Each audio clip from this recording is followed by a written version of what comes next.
పర్వాలేదు అనుకుంటున్నాను. కానీ ప్రశాంతాన్ని ఫోన్ చేసి మీరు కూడా మాట్లాడాలి రోజు అన్నారు. అది దేవుడు నాకు ఇచ్చిన అవకాశంగా భావించి సరే మాట్లాడతాను అని చెప్పానండి. అది కూడా ఈ హోలీ వీక్లో మాట్లాడడానికి నాకు అవకాశం కలిగినందుకు నాకు అన్నిటిగా భావిస్తున్నాను. అయితే అక్కడ కూర్చొని విశ్వాసగా వాక్యం ఎదుగుతున్న నాకు ఇక్కడ నిలబడి వాక్యం చెప్తే ఆధిక్యతలు ఇచ్చారు. మొదటిగా దేవాలయం తర్వాత పాస్టర్ గారికి కూడా నా నిండు వందనాలు తెలియజేసుకుంటున్నాను. అన్ని చోట్ల అవకాశం విశ్వాసకు దొరకదు. మన చర్చిలోనే నేను చూస్తున్నానండి. చిన్న ప్రార్థన చేసుకుని వాక్యంలో వెళ్తాను. పరిశుద్ధ పదపుస్తకాన్ని వందనాలైనా ప్రధానాన్ని రోజునాన్ని మాట్లాడడానికి ఇచ్చిన అవకాశాన్ని బట్టి నీకు వందనాలు బట్టి మాట్లాడేది నేను కార్యక్రమం నేనేస్తున్నాను. నా నోటికి మాట్లాడి చూపెడుతున్నాను. మాట్లాడిన వేడుకుంటూ వేసే పరిశుద్ధమైన నామం ఇచ్చిన ప్రార్థన అడిగి వేడుకుంటాను. ఆమేన్. మొట్టమొదటిగా మనం ఈరోజు యోహాను సువార్త 18వ అధ్యాయం చదువుతున్న వచనాలు చూసినట్లయితే సార్ 18వ అధ్యాయం చేద్దామండి.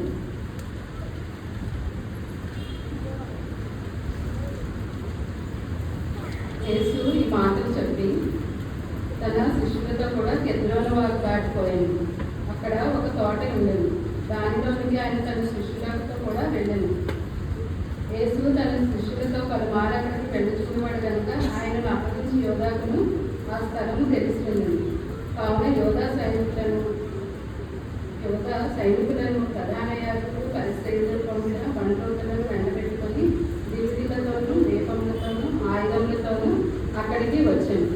మనం చదువుకున్న ప్రతి వచనం 1 నుంచి 12వ వచనం దాకా చదువుకుంటే యేసు అప్పగింపబడిన రాత్రి అక్కడ ఏ సంఘటనలు జరిగాయి అన్నది మనం స్పష్టంగా చూడవచ్చు.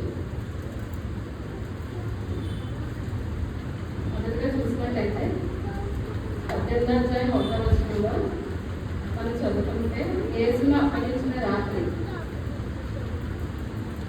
ఏమేమి జరిగాయో ఒకసారి పరిశీలిద్దామండి. అయితే నేను ఈ వచనాలని ధ్యానించినప్పుడు యేసును అప్పగించుట అనే కంటే యేసు ప్రభు వారు తనను తాను అప్పగించుకున్నారంటే చాలా కరెక్ట్గా ఉంటుందని నాకు అనిపించింది. అంటే ఈ వాక్యం ధ్యానించినప్పుడు యేసు అంటే ఎవరు పట్టుకోలేదు కదండి. ఆయన దాక్కోలేదు, ఎక్కడికి పారిపోలేదు.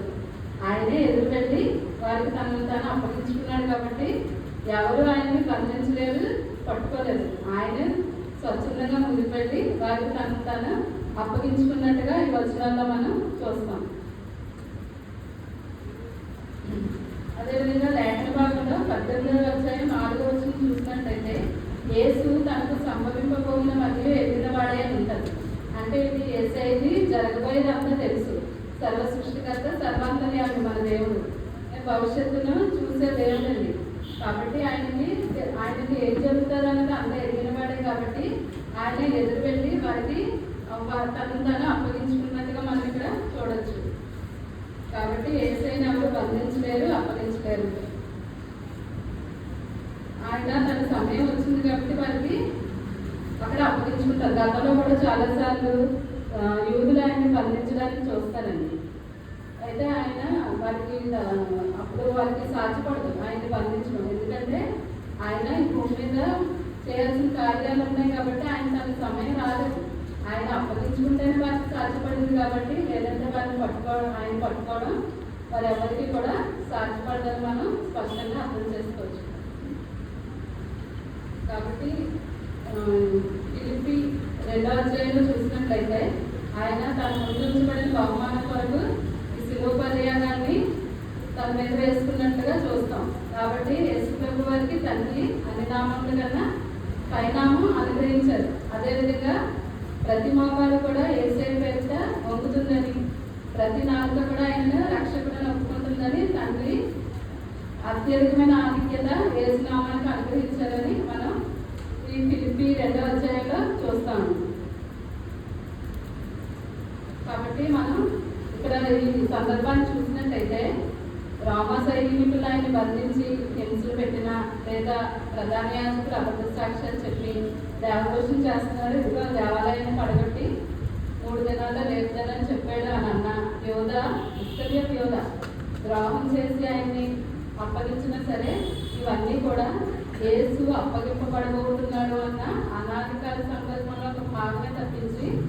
ఆయన ఎవరు కూడా పట్టుకోలేరని మనం ఇక్కడ అర్థం చేసుకోవచ్చండి. ఆయన ఒకవేళ తప్పించుకోవాలంటే తండ్రిని వేడుకోగలదు కదండి. తండ్రిని వేడుకుంటే పరలోక సైన్య సమూహమే ఆయన ముందుంటారు.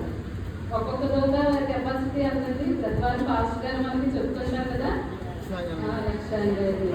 కాబట్టి యేసుప్రభు వారు స్వచ్ఛందంగానే ఆయన్ని అప్పగించుకున్నారు. ఎందువల్లంటే తండ్రి మాటకు విధేయత చూపించి, రెండవదిగా ప్రవచనాలు నెరవేర్చకండి. పాత నిబంధన గ్రంథంలో యెషయా ఇంకా అనేక మంది ప్రవక్తలు ఆయన గురించి రాస్తారు. ఆయన పుట్టుక గురించి, మరణం గురించి, ఏ విధంగా జరుగుతుంది అనేది రాస్తారు. కాబట్టి అవన్నీ నెరవేరడం గురించి ఆయన ఈ లోకానికి వచ్చారు. అంతేకాకుండా మనం అంటే అపారమైన ప్రేమ అండి ఆయనకి. ఏ ఒక్క ఆత్మ నశించుకోకూడదన్నా ఆయన సంకల్పంలో భాగంగా ఆయన ఈ లోకానికి రావడం జరుగుతుందని మనం ఇక్కడ స్పష్టంగా అర్థం చేసుకోవచ్చు. ప్రసవేదన పడిన స్త్రీ గురించి మనం చెప్పారు కదా పాస్టర్ గారు. మనకు తెలుస్తుంది స్త్రీలకి మన ప్రసవేదనకి పడి బిడ్డలను కన్నప్పుడు తర్వాత ఆ బిడ్డను మన చేతిలోకి తీసుకోగానే ఆ వేదనంతా మర్చిపోయి దేవుని స్థుతిస్తాం. అంతే కదండి. లేదా వాడు వెతుకున్న ప్రతిసారి మీ వల్ల నేను ఎంత బాధపడ్డానని ఏమన్నా అంటావా? మనం కదా. అలాగే యేసయ్య కూడా తనకు తెలుసు ఈ బాధ అంతా మనల్ని పరలోక రాజ్యంలో ప్రవేశపెట్టడానికి అని ఆయనకు తెలుసు. కాబట్టి శ్రమ అంతటిని ఆయన చాలా ఆనందంగా భరించినట్టుగా చూస్తామండి. అంటే మనల్ని ఆయనతో పాటు పరలోక రాజ్యంలో కూర్చోబెట్టాలన్నది ఆయన ఆశ. అదేవిధంగా ఏ ఒక్క ఆత్మ కూడా నరకానికి వెళ్ళకూడదు అనేది ఆయన కోరికండి. అందుకే ఇలాంటి లోకానికి వచ్చి శిలువ శ్రమని ఆనందంగా భరించారని మనం చెప్పుకోవచ్చు. ఆయన త్యాగానికి ఒక అర్థంగా చెప్పుకోవచ్చండి. యెషయా గ్రంథం 53వ అధ్యాయం మనం చూసినట్లయితే అక్కడ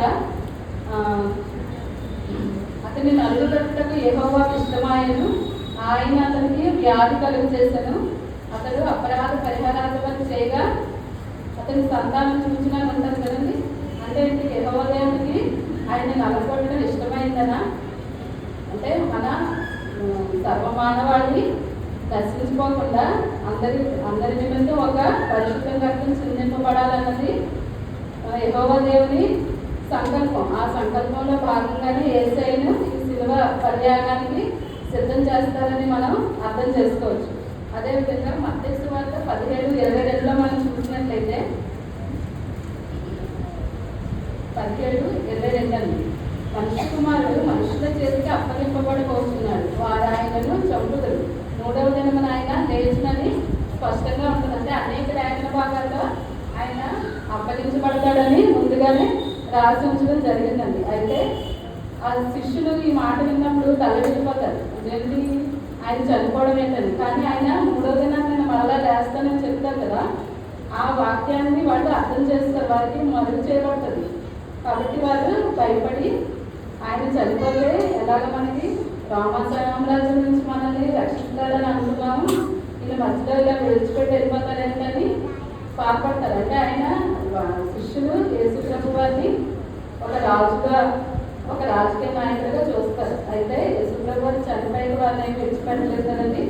పునరుద్ధానం అయ్యేది వారికి కనబడి వారికి ధైర్యం చూస్తారు కదండి, పరిశుద్ధాత్మని వారికి అనుగ్రహిస్తారు.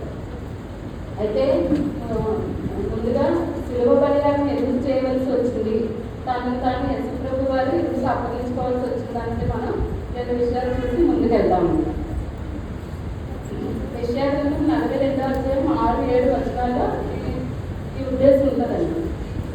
యెషయా గ్రంథం 42:6-7 వచనాల్లో చూసినట్లయితే వృద్ధి వారి కన్నులు తెరుచుతాడు. అంటే ఆత్మీయ వృద్ధితనంలో ఉన్న వారి కన్నులు తెరుచుతాడు. అంటే యేసు ప్రభు వారిని రక్షకుడిగా దేవుడిగా చూడలేని వారి కన్నులు తెరవడానికి ఆయన లోకానికి వచ్చినట్టుగా మనం అర్థం చేసుకోవచ్చు. అదేవిధంగా రెండవదిగా బంధింపబడిన వారిని చెరసాలలో నుండి వెలుపలికి తెచ్చుతాడు. అంటే పాపం చేత, శాపం చేత, విగ్రహారాధన చేత బంధింపబడి ఉన్న మనల్ని వెలుగులోనికి తెచ్చుతాడు. అంటే బయటికి ఫ్రీ చేయడానికి ఆయన ఈ లోకానికి రావడం జరిగింది. మూడవదిగా చీకట్లో నివసించే జనులకి బంధిగృహంలో నుంచి వెలుపలికి తెచ్చుతాడు ఉంటారు. అంటే పాపపు చీకట్లో ఉన్న వారిని నీతి అనే వెలుగులోనికి రక్షించడానికి యేసు ప్రభు వారు ఈ లోకానికి రావడం జరుగుతుంది కదండి. అదేవిధంగా ఇంకో వచనం కూడా ఉంటుందండి. యెహోవా నాకు నేనే ఇంటి విషయంలో నిన్ను పిలిచి నీ చేయి పట్టుకొని ఉన్నాను, నిన్ను కాపాడి ప్రజలకు నిబంధనగాను అన్యజనులకు వెలుగుగాను నిన్ను నియమించి ఉన్నానని ఉంటుంది. అంటే ఏంటి? ఈ వచనాలు ఎవరు నిన్ను అంటే యేసుప్రభు వారి గురించి అని మనం అర్థం చేసుకోవాలి. అంటే తండ్రి అయిన దేవుడు యెహోవా తండ్రి ముందుగానే తన ప్రణాళికలో భాగంగానే ఇవన్నీ నిర్ణయించి పెట్టడం జరిగింది. తండ్రి మాటకు విధేయత చూపించి యేసుప్రభు వారు ఈ లోకానికి వచ్చినట్టుగా తనను తాను అప్పగించుకున్నట్టుగా మనం ఇక్కడ చూడొచ్చు.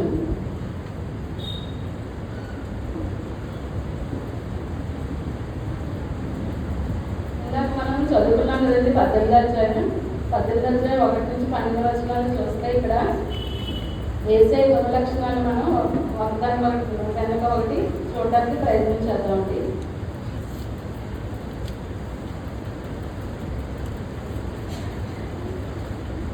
18వ అధ్యాయం 1వ వచనంలో కెద్రోను వాగు గురించిన ప్రస్తావన ఉంటుందండి. యేసు ఈ మాటలు చెప్పి కెద్రోను వాగు దాటిపోయాను అని ఉంటుంది. కెద్రోను వాగు ప్రస్తావన పాత నిబంధన గ్రంథంలో కూడా ఉంటుందండి. సమూయేలు 2వ గ్రంథం 15-23 వచనంలో చూసినట్లయితే అబ్షాలోము దావీదును తరిగినప్పుడు దావీదు ఏం చేస్తుందండి? కెద్రోను వాగు దాటి వెళ్ళిపోయినట్టుగా ఉంటుంది. అంటే అతని నుంచి తప్పించుకోవడానికి. అయితే యేసుప్రభు వారు కెద్రోను దాటి వాగు దాటి మన దగ్గర ఇక్కడికి యువతకు వస్తారు, తను తను అప్పగించుకోవడానికి. అక్కడ మనం చూసినట్లయితే దావీదు తన ప్రాణాన్ని కాపాడుకోవడానికి ఆ విధంగా చేసినట్టుగా చూస్తాం. ఇక్కడైతే యేసుప్రభు వారు మన ప్రాణాన్ని కాపాడడానికి, మనల్ని జీవనానికి నడిపించడానికి వాగు దాటి వచ్చినట్టుగా చెప్పచ్చు. అంటే మన యేసుప్రభు వారు ఒక మంచి కాపరి, గొర్రెల కోసం ప్రాణం పెట్టే ఒక మంచి కాపరిగా మనం ఈ వచనంలో చూడొచ్చండి. అదేవిధంగా గెత్సేమనే తోట 18వ అధ్యాయం 2వ వచనంలో చూస్తే గెత్సేమనే తోట గురించి ప్రస్తావన ఉంటుంది. అక్కడ ఒక తోట ఉండేను అని ఉంది, అది గెత్సేమనే తోట. ఈ తోటలోకి యేసుప్రభు వారు తరచుగా తన శిష్యులతో వెళ్ళి అక్కడ ప్రార్థనలో కాలం గడపడం మనం చూస్తుంటాం. ఈ అప్పగించబడిన రాత్రి కూడా ఆయన ముగ్గురు శిష్యులు అంటే పేతురు, యాకోబు, యోహాను వెంట పెట్టుకొని ఆ తోటలోకి వెళ్తారండి. మిగతా శిష్యులు తీసుకెళ్ళారు, కానీ ముగ్గురుతో వెళ్ళినట్టుగా మనం ఇక్కడ ఈ వచనాన్ని బట్టి మనం చూస్తాం. అయితే యోధా కూడా ఆ ప్లేస్ బాగా తెలుసు కాబట్టి యేసుప్రభుని అప్పగించడానికి ఆయనకి ప్రధాన యాజకుడు బండ్రోతున్నది అక్కడికి తీసుకొస్తారు కదా. అయితే ఈ గెత్సేమనే తోటను నేను చూసినప్పుడు ఈ తోటను మనం పాత నిబంధన గ్రంథంలో ప్రత్యక్ష గుడాలతో పోల్చి చూడడానికి ఒకసారి ప్రయత్నించేద్దాం. ఎందుకంటే బయట ఆవరణం, తోట బయట ఉన్న ప్లేస్ ఆవరణం అనుకుంటే శిష్యుని ఎక్కడైతే కూర్చోబెట్టారో అది పరిశుద్ధ స్థలంగా చెప్పుకోవచ్చు మనం. అదేవిధంగా ఆయన కొంచెం దూరం ముందుకు వెళ్ళి తండ్రికి ప్రార్థన చేస్తారు. అది అతి పరిశుద్ధ స్థలంగా మనం చూస్తే కనుక అతి పరిశుద్ధ స్థలంలో వెళ్ళడానికి ప్రధాన యాజకుడికి మాత్రమే అవకాశం ఉంటుందండి. ఆయన సర్వ మానవాళి పాపాల నిమిత్తం బలి అర్పించి తండ్రిని వేడుకోవడానికి అతి పరిశుద్ధ స్థలంలోకి ఆయన పాత నిబంధనలో చూస్తాం. ప్రధాన యాజకుడు అతి పరిశుద్ధ స్థలంలోకి వెళ్తుండేవారండి. కాబట్టి ఇక్కడ యేసుప్రభు వారు మన అందరి గురించి వేడుకోవడానికి ఏమని సాధ్యమైతే నన్ను తొలగించమని తన గురించి తాను అడుగుతూనే ఈ కార్యంలో పాల్గొనడానికి నాకు శక్తి ఇవ్వని కూడా ఆయన ప్రార్థన చేస్తుంటారు. కాబట్టి మన కోసం ప్రార్థన చేసే ఒక ప్రధాన యాజకుడిగా యేసుప్రభు వారిని అక్కడ మనం చూడొచ్చండి.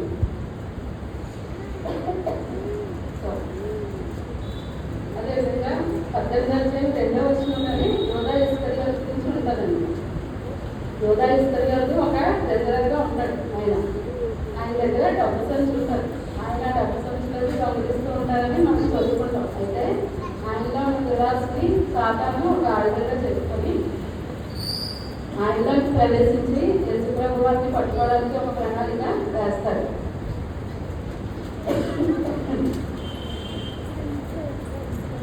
మొదటి పత్రిక 6వ అధ్యాయం 9-10 వచనాల్లో ఈ విధంగా ఉంటుంది. ధనాపేక్ష, సంస్కృతి, మూలమని ఉండదు. కొందరు దానిని ఆశించి విశ్వాసం నుంచి తొలగిపోయి తమను తాము పరుచుకోనని అని ఉంటుంది. ఈ ఇస్కరియోత యోధ కూడా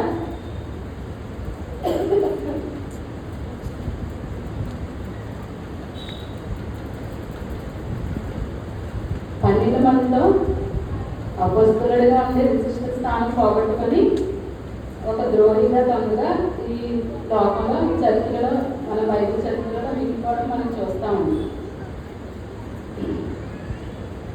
అదేవిధంగా అక్కడ పాత నిబంధన గ్రంథంలోనే వేరే వచనం ఉంటుంది. అతని ఇల్లు పాడను, అతని ఉద్యోగం వేరొకటి తీసుకొని అని ఉంటుంది. అంటే అతని ఇల్లు పాడగా విడబడుతుంది, అతని ఉద్యోగం వేరొకటి తీసుకొని అంటే పౌరు భక్తుడికి ఆ స్థానం, ఆ విశిష్ట స్థానం ఇవ్వడం జరుగుతుంది కదండి. ఆయన పోగొట్టుకున్న అపస్తులత్వాన్ని పౌరు భక్తుడు పొందుకోవడం మనం చూస్తాం. తర్వాత యోధ పశ్చాత్తాపడతారు కానీ పాపక్షమాపణ అడగడు. యేసుప్రభు వారు వచ్చి అడిగితే యేసుప్రభు వారు ఆయన కూడా క్షమించి ఉండేవారు. అదేవిధంగా పాత నిబంధనలో గెహాజీ ఉంటాడు కదంటే ఆయన కూడా ధనాన్ని ఆశించి ఏరియా మీద ఉన్న అభిషేకం ఎలీషా మీదకి వచ్చినందుకు ఎలీషా మీద ఉన్న అభిషేకం తర్వాత పొందుకోనే వాళ్ళు ఎవరండి? గెహాజీ పొందుకునేవాడే. కానీ ఆయన దురాశతో డబ్బు మీద ఆస్తి ఏమిటండి అది పోగొట్టుకొని కుష్ఠవ్యాధిని దానికి వారసత్వంగా పొందుకోవడం మనం చూస్తాం. కాబట్టి మనం ఎప్పుడు కూడా ప్రభువుని పట్టి ఉండేవారిగా ఉండాలి తప్పించి మన చేష్టల ద్వారా మన కార్యాల ద్వారా పాపాల ద్వారా యేసు ప్రభు వారిని పట్టించేవారిగా మనం ఎప్పుడూ ఉండకూడదని ఈ సందర్భంగా నేను మనం చేసుకుంటున్నానండి.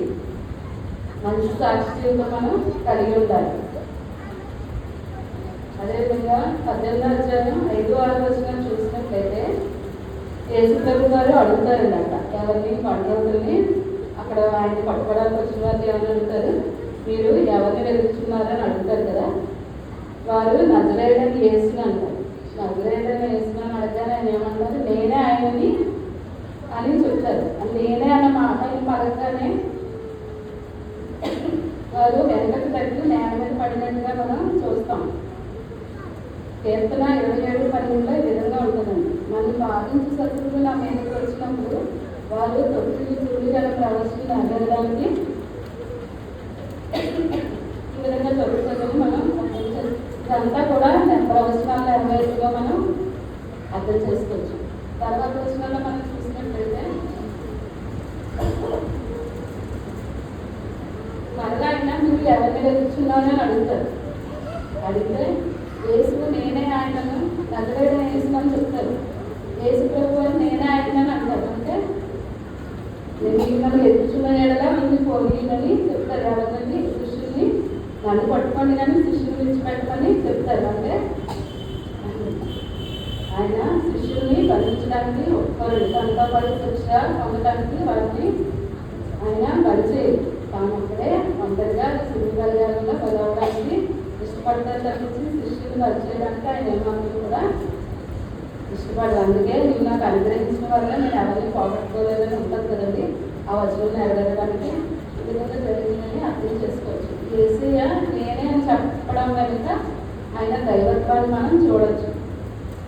నేనే మార్గం, నేనే సత్యం, నేనే జీవం అని ధైర్యంగా చెప్పిన యేసయ్య ఆయనకి మార్గం తెలుసు.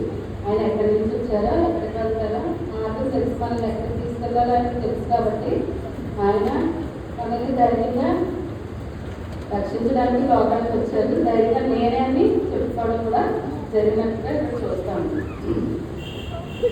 కాబట్టి మనం ఇప్పుడు చెప్తున్న వాక్యవాదంలో యేసయ్య గుణలక్షణాన్ని ఆయన ఒక మంచి కాపరిగా, ఒక ప్రధాన యాజకుడిగా, రక్షకుడిగా చూడొచ్చండి. శిష్యుల ప్రాణాన్ని కాపాడిన ఒక రక్షకుడిగా మనం ఆయన్ని ఈ వచనంలో చూడొచ్చండి. తర్వాత చూసుకున్నట్లయితే చిన్న వచనం బాగా చెప్తూనే ముగిస్తానండి. అయితే కేవలం ఈ శిలువ మర్యాద ద్వారా అప్పగించబడి అనేక శ్రమలు పొంది శిలువ ఎక్కి ఆయన ఆకాశానికి భూమికి మధ్య వేలాడుతూ ఎవరి కోసం అండి శిలువ త్యాగం చేస్తారు? మీకోసం, నా కోసం కదా. అయితే ఆయన కేవలం శిలువ మీద మరణించి మరణాన్ని మాత్రమే చూపించి వదిలిపెట్టారండి. పునరుత్థానాన్ని కూడా మనకి వాగ్దానం చేసినట్టుగానే మూడవ నాడు మృత్యుంజయంగా నడుస్తారు. మనం కొంచెం సార్లు మనకున్న వేదనని బట్టి, మనకున్న కష్టాన్ని బట్టి, ఆర్థిక పరిస్థితిని బట్టి కొన్నిసార్లు దిగులు పడుతూ ఉంటాం. అంతా అయిపోయింది జీవితంలో, మనకు సహాయం చేసేవారు ఎవరు లేరని అనుకుంటూ ఉంటాం. కానీ యేసు ప్రభు వారు మనల్ని అలాగా శ్రమలో విడిచిపెట్టి దేవుడు కాదండి. ఆయన మనకు సహాయం చేసే దేవుడు. కాబట్టి మనం ప్రతి శ్రమ వెనుక దేవుడు దాచుకుంటే ఒక మేలుని మన యేసు ప్రభు ద్వారా మన జీవితాల్లో చూడవచ్చు. ఎందుకంటే మనం ఎన్నో మేలుగా ఆయన ద్వారా పొంది ఉన్నాం కాబట్టి ప్రతి పరిస్థితులను కూడా ఆయన సహాయం చేసే దేవుడిగా మనం యేసు ప్రభు వారిని చూడవచ్చు. నా జీవితం తీసుకుంటే నాకు 14 సంవత్సరాలు ఉంటాయండి. మా నాన్నగారు చనిపోయారు. ఏ ఆధారం లేదు. అప్పటికి 7th మాత్రమే చదువుకున్నాను. తర్వాత అందరూ కూడా అనుకున్నారు బంధువులు అది మీ దగ్గర ఏమీ లేదు, ఎలా బతుకుతారు ఏంటని అందరూ కూడా చెడు చూపించడం జరిగింది. అయితే యేసు ప్రభు వారిని నేను నమ్ముకున్నప్పుడు ఇక్కడే 14 సంవత్సరాల నుంచి నేను ఈ చర్చికి, నాకు 14 సంవత్సరాలు ఉన్నప్పటి నుంచి ఈ చర్చికి వచ్చేదానండి. దాదాపు 30 సంవత్సరాల పైన అవుతుంది. దేవుడు అన్ని విషయాల్లో సహాయం చేసి, నా చదువు విషయంలో అన్ని విషయాల్లో సహాయం చేశారు. అంటే 2 ఉద్యోగాలు ఒకేసారి నాకు ప్రభు అనుగ్రహించారు. ఒకటి పాస్టల్, ఒకటి రైల్వే. అయితే రైల్వే డ్రైవర్ చేసేవారు. రైల్వే జాబ్ చేయాలని నాకు ఇష్టంగా ఉండదు. ఎందుకంటే నాన్నగారు చేస్తారు కదా, అదే చేద్దామని. కానీ దేవుడి చిత్తమని వేరేలా నేను ఇంకా అదే తెలుసుకోలేని పరిస్థితిలో ఉన్నప్పుడు పాస్టర్ గారి దగ్గరికి వచ్చాను. పాస్టర్ గారి దగ్గరికి వచ్చి నేను ఈ విధంగా ఇలా ఉందండి, రైల్వే జాబ్ పాస్టర్ దగ్గర వచ్చి దేవుడు కట్టమంటారని అడిగినప్పుడు పాస్టర్ గారు దయచేసి పాస్టర్ డిపార్ట్మెంట్ చూపిస్తున్నారమ్మా నీకు దేవుడు అని చెప్పారు. మళ్ళీ 2 ఆలోచన లేకుండా నేను పాస్టర్ డిపార్ట్మెంట్ జాయిన్ అవ్వడం జరిగింది. అంటే దేవుడు వదిలిపెట్టలేదు. దేవుడిని తండ్రి లేని వారిని, దిక్కు లేని వారిని దేవుడు ఎవరైనా కూడా విడిచిపెట్టరు. కానీ ఆయన మన మీద అత్యధికమైన ప్రేమతో మనల్ని పైకి లేవనెత్తడానికి మన యేసయ్య ఇద్దరు కూడా చూస్తారని మనం అర్థం చేస్తాం. కాబట్టి విశ్వాసంతో అత్తయ్య దాన్ని కొనసాగించుకోవాలని యేసయ్య చూస్తూ మన జీవిత యాత్రని యేసు ప్రభు వారి సహాయంతో ముందుకు కొనసాగించాలని కోరుకుంటూ ఈ చిన్నవారితో నేను ముగిస్తున్నానండి. సహాయం చేసి వందనాలు. అవకాశం ప్రజానికి ఆశీర్వాదాలు కూడా ప్రత్యేకమైన వందనాలు తెలియజేస్తున్నాను.